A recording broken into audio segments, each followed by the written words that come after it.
gentlemen, and welcome to the undisputed heavyweight champion of the world show made for the fans by a fan. I am your host, as always, Richard Tiemann. This is the award-winning Fan Show.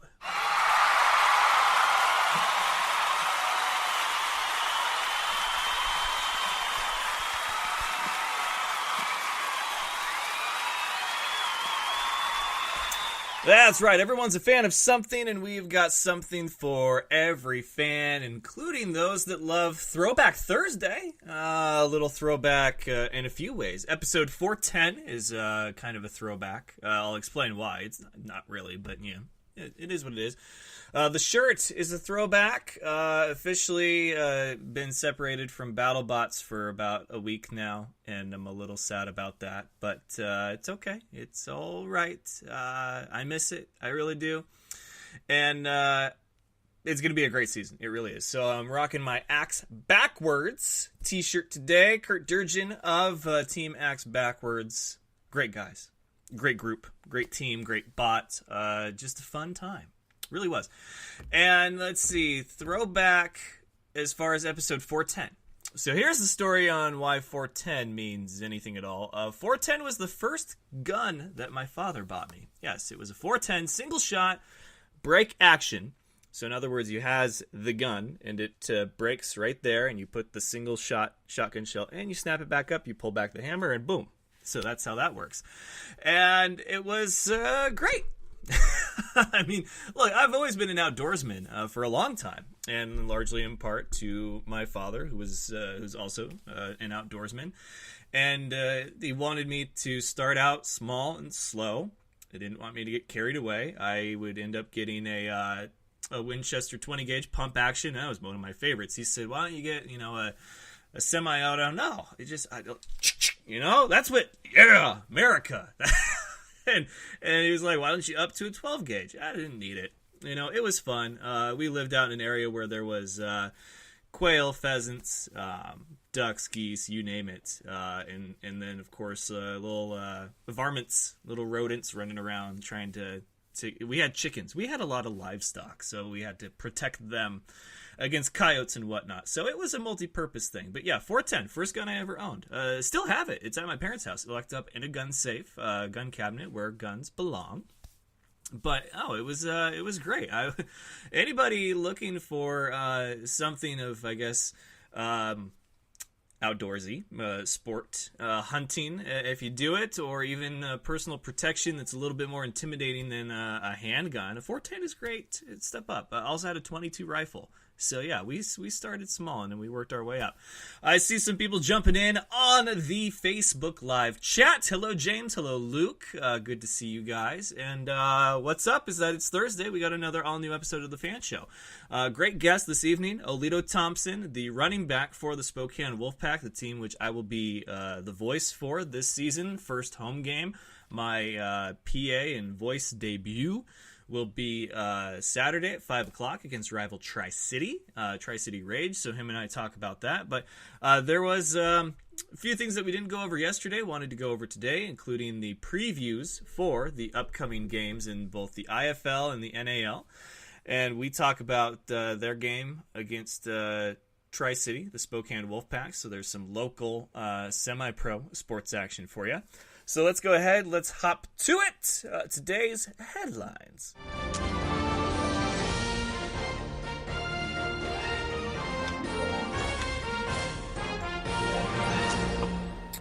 Headlines, of course, brought to you by Dynamite Enterprises. They make super cool things like these stickers here. They got a bunch of stickers. Look at that. Look at the stickers. Those of you on Facebook Live, see the stickers.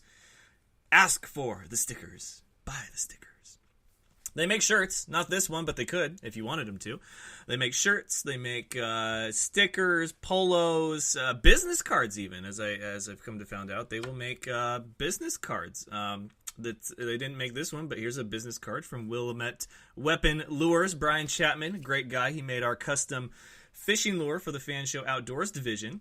But I'm sure Dynamite Enterprises could try making custom lures also. I'm not going to say you should go to them before Willamette Weapon. But anyway, if you need something customized, whether it's a fishing lure, a polo, a shirt, a hat, a sticker, or anything for promotional, marketing, or other, you need to head over to dynamiteenterprises.com or contact Ethan directly, Ethan at dynamiteenterprises.com. They will customize your world.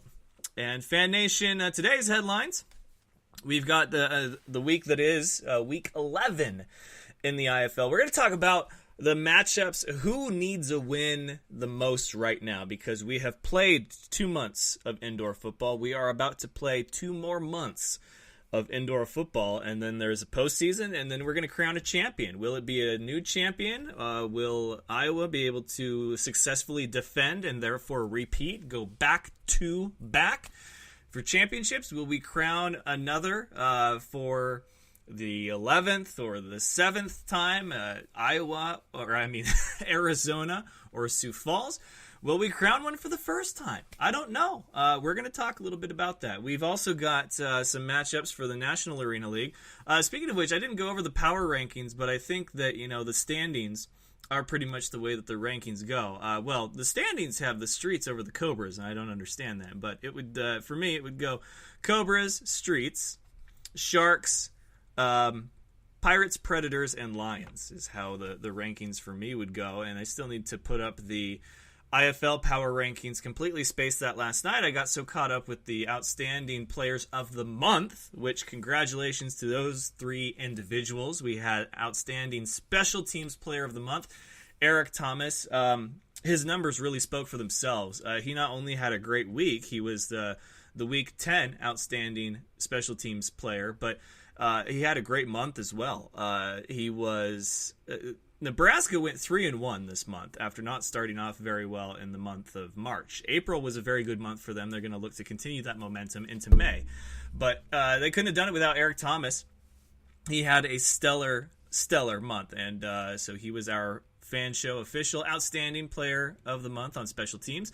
The defensive one was no surprise to me. I know that some of these guys can have a great week, but maybe a not so great month. Maybe that 1 week they were just on it, they were balling out. But Dylan Winfrey, our Fan Show official outstanding defensive player of the month for the month of April. He was a 2-time defensive player of the week, back-to-back, in fact.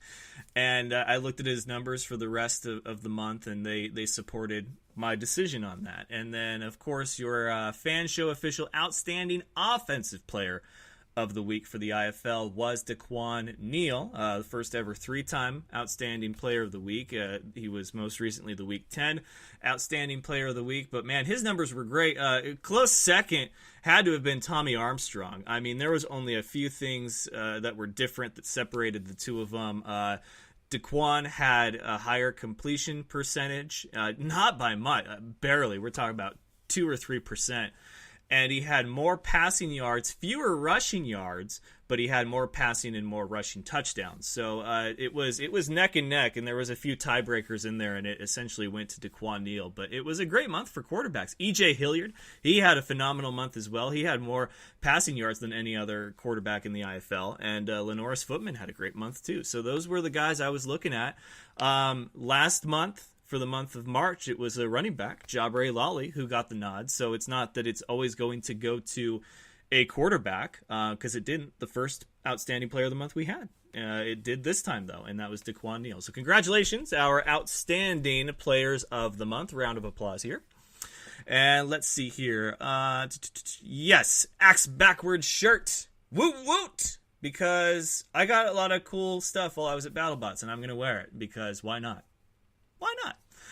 Some of you guys saw the photos I posted yesterday, screen grabs from the interviews I did while I was at BattleBots. Seriously, it was so much fun. I went down there thinking, I want to be professional. I want this to look good. I want these to be better than last year. How can I do that? So I had this level of expectation for myself. And I said, you know what? Why not have fun with it? Because that's what I'm down there for. Like, I'm not hired by Discovery. I'm not employed by BattleBots to do their pit reporting or anything. It's me. I'm my own entity. And if they like what I do, they'll share it on their Facebook official pages, you know, the BattleBots and Discovery official pages, and maybe even their Twitter or Instagram. So I wanted to have fun. I got into kind of character, and some guys played off that character really well. Wore a pirate hat for Kraken. Had a lot of fun talking referee stuff with John Remar. So it was good. But Discovery, BattleBots, I am available for hire if you like what you see. If you like this and this, and you want me, call me. Anyway, moving on. Let's see. We got Luke in here. Yeah, the hair looks good. I don't mind it. The wife cuts it. She's a pro at it, literally. She runs a salon, so it better look good. Let's see. Luke says, ever thought doing a YouTube stream? I have. YouTube is tough for me. My ear itches. No relation to each other. Why is YouTube hard? Because my ear itches. No, that's not how that works. YouTube is hard just because of all the platforms that I'm on. That one started the latest, and it has the least following. Now, I'm not saying that I couldn't, in turn, get following if I started to do more with it. But, I mean, the show, as far as a podcast, an on-demand listen, is available on iTunes, Spotify, SoundCloud, and iHeartRadio. I mean, those are the biggest four, short of Podcast One, and there's another one out there that Chris Jericho is currently on. But there's 10 big platforms. I'm on 4 of the 10 big platforms, and I think that's pretty good for me as far as from a listening perspective. But yes, I really would like to up my video game, and do live stream on YouTube. I think it's fun to do this first part of the show on Facebook Live, though. It gives you guys a chance to jump in, say hello, bring up a few questions, comments, answers, concerns, whatever, and then for the remainder of the show, hop over to Spreaker, where it counts, you know, as a listen. They keep track of everybody that clicks on, downloads, and listens to the episodes, so it's a win-win for me. But yeah, we'll look into it. Don't worry, Luke. We've got some ideas here. Adam says... one of them needed to wear a kilt. Yeah, they probably did. I forget if there was anyone. There was a lot of guys that wore costumes down at BattleBots, and that was fun. Let's see here. YouTube changes their crap all the time too, Adam says. You know, and I'm not saying I'm not a fan of YouTube. It's funny because people will ask me how to do Twitter. Like, how do you do the Twitters? Because Twitter is one of the first platforms that the show was on. With Facebook, you have to have a Twitter account, and then you have to have a Facebook page. Seems to be the 1-2 punch. And Instagram is kind of optional because you may not have video or even photo content to put out there if you're a podcast. It might all be right here. So you got to have somewhere to post the links on social media for people to be able to find you and then listen. So we did the Twitter. And then we did the Facebook page, I think, within a week of each other. And then we finally did the Instagram later on, and YouTube was dead last because I didn't have any video stuff to put up there. And only recently, I think within the last year or so, Spreaker finally made it so that you could share your episodes on YouTube as well. So it's just my logo, and that's all that you see for the entirety of the episode. But that YouTube is one way that you can listen to the fan show as well. So I haven't mastered it. I would be the person asking, how do you YouTube? How do you do the YouTubes? That would be me right now. It's foreign to me. I don't know how to YouTube. I know how to Instagram-ish. I know I need a little bit more skin, right? I need to have that pose with the inspirational quote talking about the rest of your life and tomorrow. I can't do that, though. I can't pull it off. I don't have the right bone structure for it. So Twitter and Facebook is where it's at for the fan show. Plain and simple. Pretty good. Let's see here. Daniel! Hello. Or is it Danielle? I can't read. Let's see. Probably... Forrest, yeah, on the free shipping team wearing a kilt. Hey, there you go, Adam. There is a guy wearing a kilt. Don, hello, Don. Hope all is well with you also. So congrats to our outstanding players of the month. So here's the breakdown for this week in the IFL. We've got May 4th. May the 4th be with you. We've got the Nebraska Danger and the Arizona Rattlers, the San Diego Strike Force and the Tucson Sugar Skulls, the Bismarck Bucks and the Green Bay Blizzard, the Cedar Rapids River Kings, the Iowa Barnstormers, and finally the Sioux Falls Storm and the Quad City Steam Wheelers. Nebraska Danger and Arizona, I don't necessarily think either one of them needs this win more so than the other. I mean, obviously Arizona can take a loss. Will they lose this game? I don't know. Anything can happen. Nebraska's playing really good football right now, but it's going to come down to their offense against Arizona's defense. That's where each game has been won with Arizona, is their defense has been dynamite. Even their special teams, it seems like they get a blocked field goal for a touchdown just about every game. So Arizona's firing on all cylinders, all aspects of the game. But right now, if you look at their respective records, Arizona, of course, undefeated. They are 8-0. But Nebraska, having rattled off 2 wins in a row, they sit right now at 5-4, just behind Green Bay Blizzard, who they beat most recently as far as that series goes. But they have one more loss than Green Bay, who is coming off of a bye week. So Nebraska right now is in the playoff picture. If you're looking at the top 6, you would have Arizona as the 1 seed, Iowa as the 2, Sioux Falls as the 3, Green Bay as the 4, Nebraska as the 5.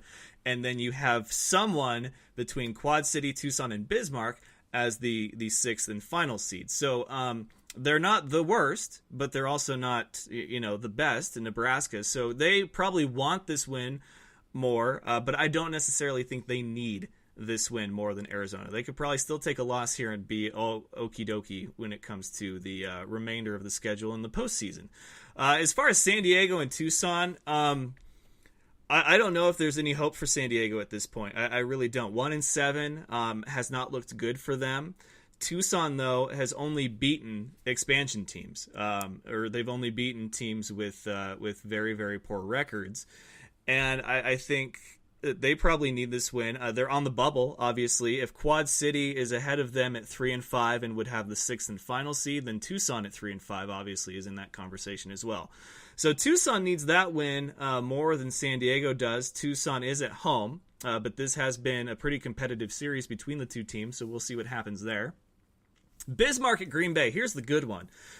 Bismarck coming off of a 2-win streak, their first 2 wins of the season, also on the bubble, and they are right behind Tucson, so they're at 2-6. Green Bay sits currently in 4th place at 5-3. Green Bay could take a loss. Do they want a loss? Absolutely not. They're coming off a loss and a bye week. They're going to want to go in and get another win and really secure themselves in the standing. If they win, they would have the same amount of wins as Sioux Falls, 6, assuming that Sioux Falls loses, which we'll talk about in a minute. But Green Bay, to me, they could take a loss, but they definitely do not want a loss. Bismarck needs a win. They want a win.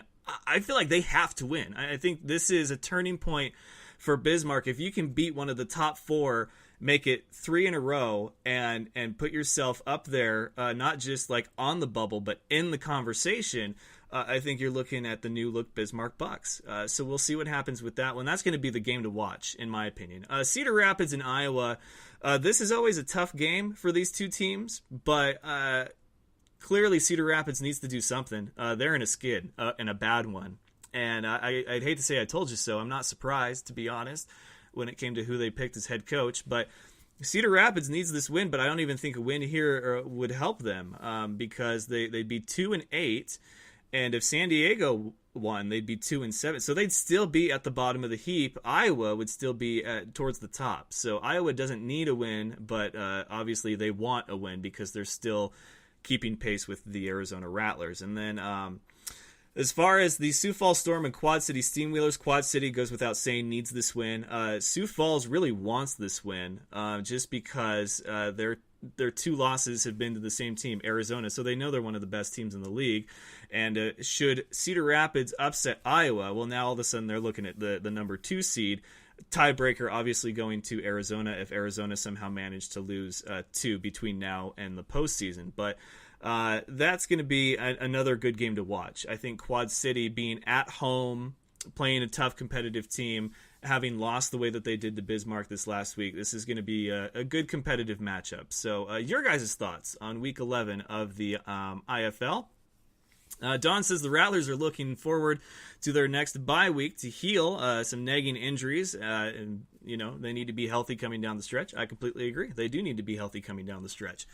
And Coach Guy is very good at the next man up mentality, is he not? He has, it seems like, different names that are putting up big numbers every week. I completely forgot that they had a running back by the name of Darrell Monroe, and all of a sudden Lawley is not the guy, it's Monroe is the guy, and he's putting up big numbers again. So Kevin Guy has a method to his madness. He's got a system, and I think it works for Arizona. But yeah, anytime you can get rest, anytime you can get your guys healthy and right is a good time to do that. So those are the games for Week 11. Your games to watch, Quad City hosting Sioux Falls, and then, of course, you have Green Bay hosting Bismarck. Maybe Arizona hosting Nebraska. I look at that one as like a sleeper pick. But I really think those other two games, just because of what's on the line for those four teams, Sioux Falls, Bismarck, Green Bay, and Quad City. So there you have what I feel on the week that is to come. Tri-Cities Rage visits the Spokane Wolfpack. I'll be on the call for that. Olito Thompson and I discussed that a little bit in our conversation coming up in a little bit. And then in the National Arena League, which let's go ahead and bring up that schedule here. Next games on the schedule are Saturday. We have the Orlando Predators and the Columbus Lions once again. And then we have the Jacksonville Sharks and the Massachusetts Pirates. And then we have the New York Streets and the Carolina Cobras. So big questions here are, can Columbus finally get into the win category? A 1-2 Predators team against an 0-2 Lions team. Clearly anybody's game, but the Lions, from what I'm hearing, just are not the same old Lions. And then you have the Sharks at 1-1 against the Pirates at 1-2. Somebody could come out of this either with a on the better side of 500 or right at 500. And then New York, Carolina, somebody's got to lose. Somebody's going to get their first loss of the season. Will it be the expansion, the hot shots, the New York Streets, or will it be the reigning, defending, right now undisputed, undefeated Carolina Cobras? I think that's going to be a great game. I'm really looking forward to that one. So you guys need to follow the NAL on their YouTube channel. Subscribe. You can subscribe to the IFL as well. We're trying to figure out how to stream the Wolfpack game. Might be through the show's Facebook page. Do a hotspot, and you guys can hear the commentary, hear the game, see the game if you can't be there. But looking forward to see all the fans there. Players are obviously very excited about it. Let's see. In music news, there was a music awards last night. I forget which one of the million that are out there. Drake did a shout out to Arya Stark. I thought that was kind of odd. So in pop culture news, Drake gave a shout out to Arya Stark. Endgame still crushing it at the box office. I watched the final episode of Gotham. I'm torn. It felt rushed. If you guys watch Gotham, I'd love to know your thoughts. You guys can hit me up on my personal. What's up, Griffin? What's up, Terrence? Good to see you guys in the chat. Yeah, sorry, I'm not doing the Bloodsport shirt. I'm trying to mix it up. So we got Axe Backwards on today for Throwback Thursday. New episodes of BattleBots, the season that I was there to see its epic conclusion, will start airing June 7th. Mark your calendars. May is a big month. I'll be gone for about half of it. Sorry, wife. Sorry that I will be gone. But it's for the greater good. I'm getting paid to go somewhere and then having all expenses paid to go somewhere else. It's been a crazy year. Crazy year. So with that, let's see. Wrestling news. We talked about Jon Moxley, Dean Ambrose's AEW character and persona, which I believe is his original character and persona. And Money in the Bank is coming up. SmackDown and Raw have been good in the sense that there are full-time champions on the shows now. But they announced that they're going to be in Jeddah, Saudi Arabia again. And that Goldberg and Undertaker and I think Brock Lesnar are all coming back. And it's like, why? I don't understand it. But, it's all about, that one thing. So WWE is going to do what WWE does, and that's make a lot of money and hear the fans complain a lot about it. So last call for comments. We're 4 minutes over our regular Facebook Live time, so we'll see. If you guys want to keep chatting, though, click that link wherever it's located on this live video that you're watching. Spreaker.com Spreaker.com/user/The Fan Show, and you can chat there as well. So we'll go ahead and hit it. We'll see you guys next week with all new episodes. But until then, enjoy my conversation with the running back of the Spokane Wolfpack, our Olito Thompson. All right, ladies and gentlemen, joining me now in lieu of the big home opener this weekend for the Spokane Wolfpack is Olito Thompson. How you doing, man? I'm doing good. I'm doing good. Thank you for having me, man. I appreciate it. Absolutely. I am. I'm honored and excited to be your guys' voice. You've got a great voice yourself. We've talked a few times. In fact, you were one of my players of the game last season, and it wasn't your guys' best season, but I feel like you made the most of it. And obviously, there's been a lot of changes, both with the look of the Wolfpack as well as the ownership. You guys got a few new minds in there to try and, I don't know if right the ship is the right term, but let's ask you as one of the players. Obviously, you came back for a reason, knowing that last year may not have gone the way you guys had planned. What was it that the new owners sold you on? Like, how did they approach you? Did you approach them? How did this whole thing go about to get you back for this season? They came to me with a vision, but not only did they come to me with a vision, they came to me with a blueprint on how they were going to execute this vision. Demetrius and Dennis did a really great job in putting pieces together and bringing a lot of guys back out here. Guys like Brandon Rose, Cameron, Dane Weed. We have Marte back. We were even able to get pieces outside of Spokane. Guys like Cole Holbrook from Tri-Cities and Mike Waller from the former champion Wenatchee Rams. So they basically put a lot of their actions to work, and it's been uphill ever since. It's probably the best decision I've made this season. I definitely wouldn't turn back, definitely wouldn't go to a different team. These guys have done a remarkable job, and we even got a new look as far as our uniforms are concerned. So we have a lot of competitors. We have a lot of dogs who are ready to fight and go to war and bring Spokane a championship back. And that's the end goal. That's the end game, is to get Spokane back on the map. But not only that, with development football not being as big out here as far as like having a junior college football program for those who can't go straight into 4 years, this is what the Wolfpack is for. This is something that Demetrius preaches as well, as far as, being great in pure excellence, is being able to get something out here to where it can develop players to be able to go to those 4-year colleges that they want to while they're attending a JC here. Yeah, it's interesting that you say putting Spokane back on the map, because in all honesty, like for those listening that don't know, if you knew the Wolfpack and how things went last year, there was a big sort of divide, Sharks versus Jets, West Side Story kind of thing with Wenatchee and Spokane. Spokane lost a lot of their really key players to Wenatchee because they wanted to go and kind of play there. There was some matter of camaraderie, brotherhood, whatever you want to call it. It was there in Wenatchee more for some guys than others. And that's what you have to have at this level. Really, there's not incentive because you guys pay to play. So the incentive is, am I going to be able to go and battle with my friends and really my brothers every weekend? And it seems like you guys have that back. And yes, Demetrius and Dennis, they really sort of have that same mode of thinking, that same mindset of brotherhood and camaraderie at this level, knowing that you guys will play for each other because you guys, the roots run that deep. And I think that that's great to see Spokane back, and I hope better than ever. And I'm sure that you, obviously going through the practice, the scrimmages, you guys are 0-1, but it was a very close game.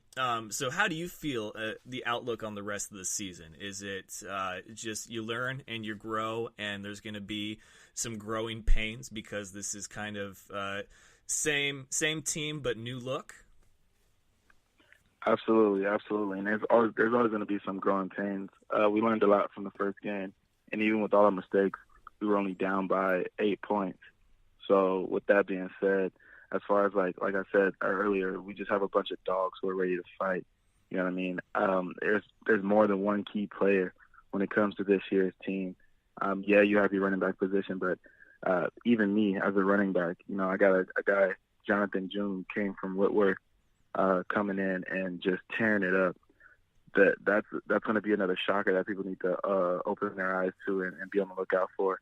At receiver, we have a couple of different weapons, not just Eric Newman anymore. We have key players that once again came from Whitworth, like Garrett.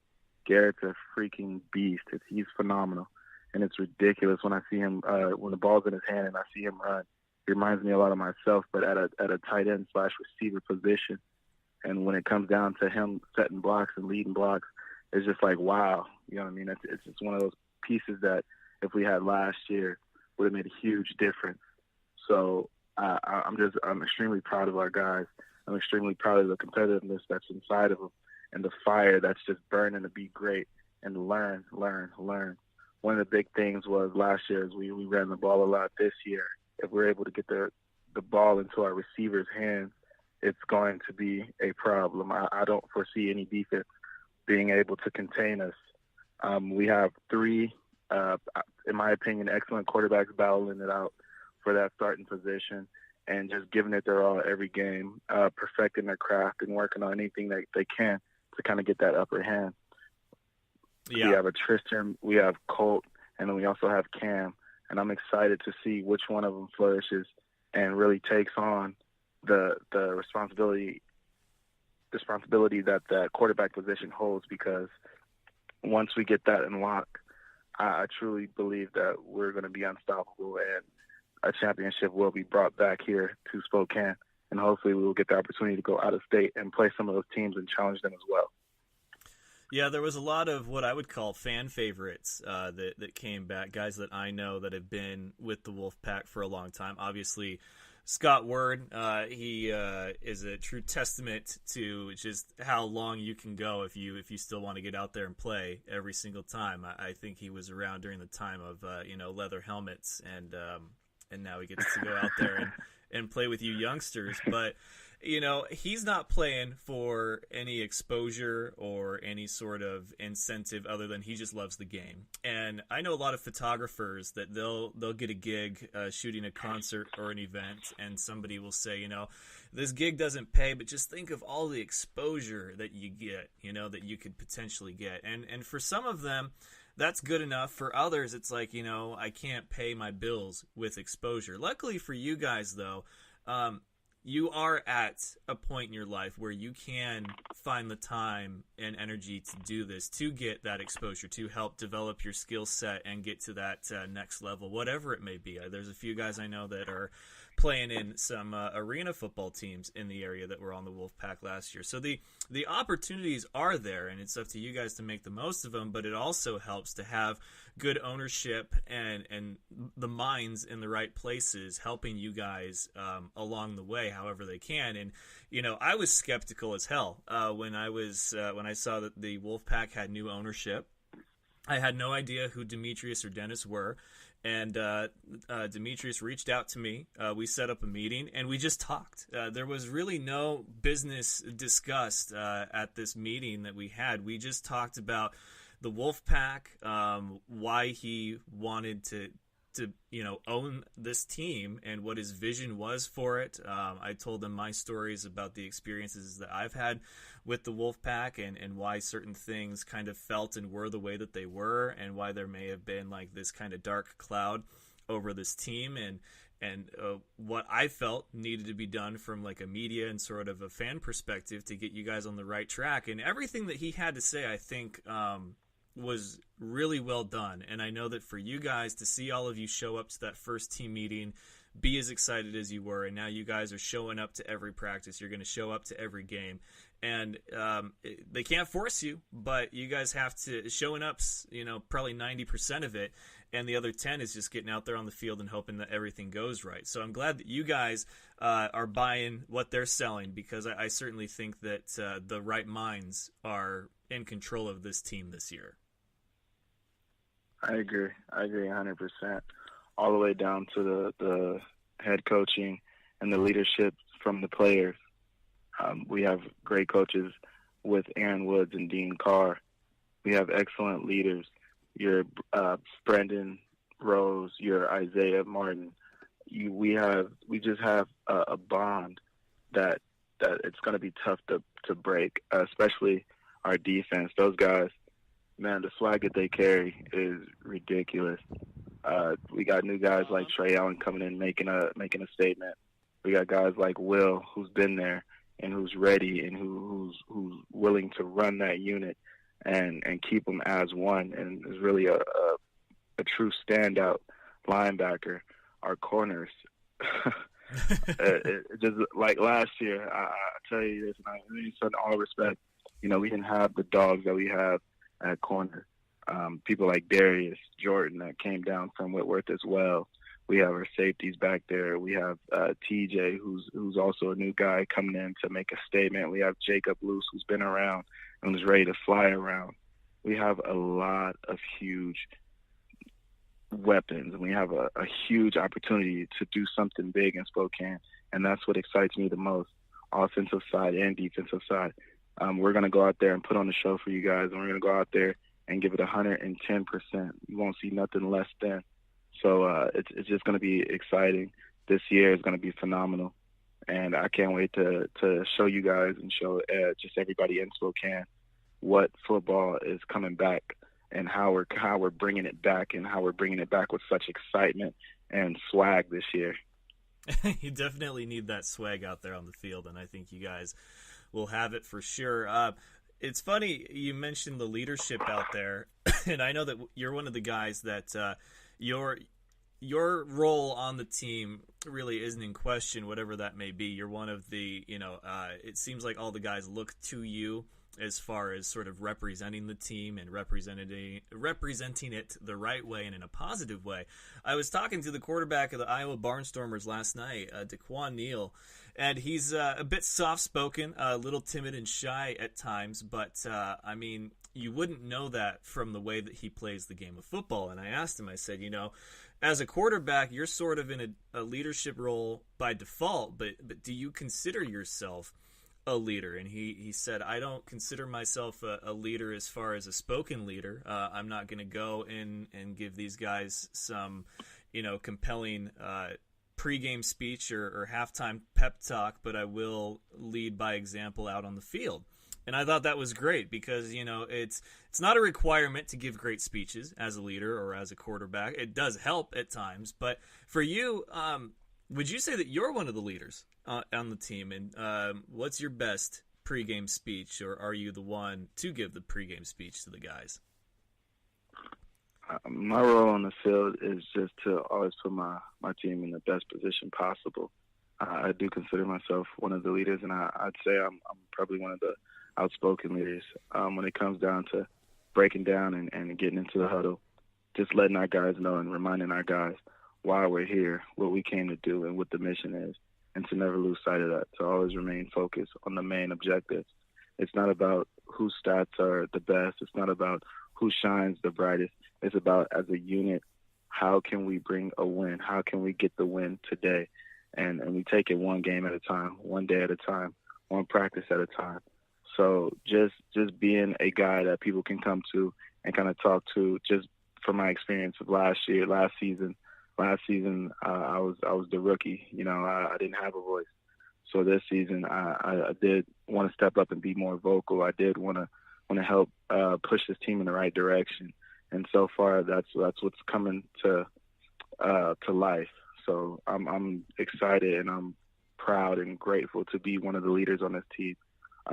But with that being said, I'm just one of them. Altogether collectively, as a unit, as far as the leaders are concerned, I want to say we do a great job of having one voice and one vision, and just keeping our team on track with executing that vision. Yeah, man, and I got to say I'm excited to see you guys play this Saturday. And kickoff is 5 o'clock at the Pine Bowl at Whitworth, and you guys are going to take on rival Tri-City, which should be a very interesting season to see how this all shakes out, with Wenatchee not being a team anymore and you guys having so many of their players. It's like the band is back together in Spokane, and you guys are going to play some of the greatest hits. But for you guys to take the field in front of the home crowd this Saturday, knowing that it's a new chapter, a new adventure. I mean, what's the emotion like for you guys on the team, knowing that, we're just a couple of sleeps away from the big home debut of the new look, new attitude Spokane Wolfpack?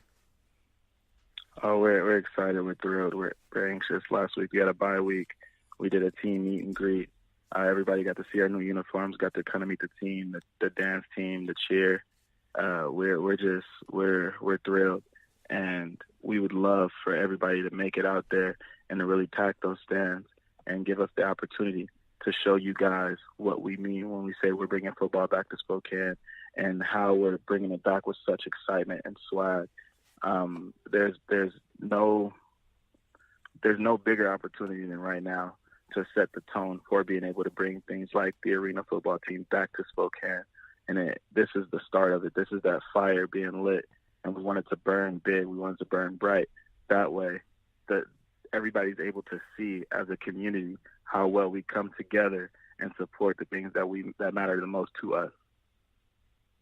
Yeah, and I think for you guys, it's going to be one big step in the right direction for you guys taking the field this Saturday. So I'm excited to be there. Like I said, I get to be the voice on some hopefully amazing calls this first outing at the Pine Bowl. The uniforms look sharp. I will say that. I think the uniforms look really good. I don't know what you guys thought when you first saw them, but I know Demetrius and Dennis went through a few different variations of what the uniforms ultimately could look like. And then, of course, you have to. It's all in your imagination until you actually open the box and see them. What'd you think of the uniforms when you first saw the brand new ones?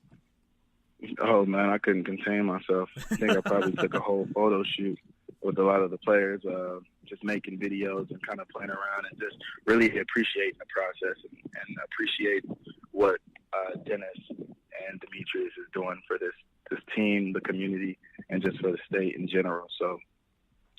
We were all thrilled about the jerseys. We were anxious to see them. The meet and greet was the first time that we've even seen them, let alone put them on. So it was just a feeling that's indescribable. It's definitely a beginning of something new and exciting and just a strong foundation. And we always talk about how a foundation is built brick by brick. You know what I mean? That's just one of the pieces that's being added this year, being able to have the uniforms and do things like the meet and greet and have these opportunities to talk to the public, the media, and just kind of show them what we're about. We're still building, and that's the best part about this is after this season, next season's going to be even better because we're still building one brick at a time. Absolutely, man. Brick by brick, one day at a time, one game at a time. And your guys' first home game this Saturday against Tri-City. I think we've hyped it up as much as we can here. Now it's all on you guys to go out there and put your best foot forward and have a great game, which I think is all anybody really is asking for because, you guys, it's about who's next to you out on that field, who's out there fighting with you really at the end of the day. And I think you guys have a great squad this year, a great look, a great attitude. So we will see the new Spokane Wolfpack take the home field for the first time in their 2019 campaign this Saturday. Kickoff is 5 o'clock if you're in the area. Tickets available, and I'll be there on the call. And, of course, Olito Thompson, their starting running back, will be there with his boyish good looks and that $1 million smile to take it to the house out there on the field, right? That's right. I appreciate your time, and I appreciate you shining the light on our team. All right, man. Well, hey, you take care of yourself. I appreciate your time, and you have a good rest of your night. You as well, boss. And one more time, big thank you to Olito Thompson for being my guest here. First of many, as we're going to feature the Spokane Wolfpack and follow their new look season. Like I said, new ownership, new attitude, new uniforms, but hopefully the same level of expectation, exceeding that level of expectation. Because I've never, when it comes to the two local sports, I'm not harsh on them. I simply enjoy, and I think a lot of people lose sight of that. But it is nice to enjoy the festivities in your area. So if you're in the Spokane area, then I invite you to the Pine Bowl at Whitworth University, and they will be kicking off their first home game, 5 o'clock. That is Pacific time against the Tri-City Rage. Spokane Wolfpack football. We've got IFL football. We've got NAL football. It's all over the place. It doesn't end in February. It just gets started. And now we've got everything football going on right now, including the Arena Football League. Shout out to Craig Peterson, Nick Hague, Philip Barnett, and the rest of the guys that are playing at that next level. That's what a lot of these guys aspire to, is to get paid like professionals, and they certainly are right now. So props to them. And yeah, that's going to do it for this Thursday edition of the F.A.N. Show. For this week on the F.A.N. Show, our first couple of episodes in May. And we will be back, all new episodes, starting next Tuesday at 7 Eastern, 4 Pacific. Don't forget, if you can't listen live, please subscribe. And that is iTunes, SoundCloud, Spotify, and iHeartRadio. And of course, the home base for the broadcast is Spreaker.com. And if you'd like to be in the loop and not miss a beat, follow us on one of the many forms of social media out there. Twitter, @FanShowOfficial. Facebook, Facebook.com/FanShowOfficial. Instagram, The F.A.N. Show. And of course, we do have a YouTube channel. You can see the top 10 plays of the week. You can listen to episodes if you prefer to do it through that avenue. You're more than welcome to. And then any other video extras that we do, Kickers Need Love 2 Moment of the Week, and stuff like that. But it has been a lot of fun this week. April was great. May should be even better. And that'll do it for us here at the F.A.N. Show. Remember, it's not official unless it's F.A.N. Show official. So until next time, ladies and gentlemen, best of luck to you and yours. Go Niners. And remember, of course, it's all fun and games until you butt fumble. Good night, folks. Do you remember the time that Mark Sanchez ran into his own player's butt? That was funny sports. Thank you for having me on the show, man. I love the F.A.N. Show.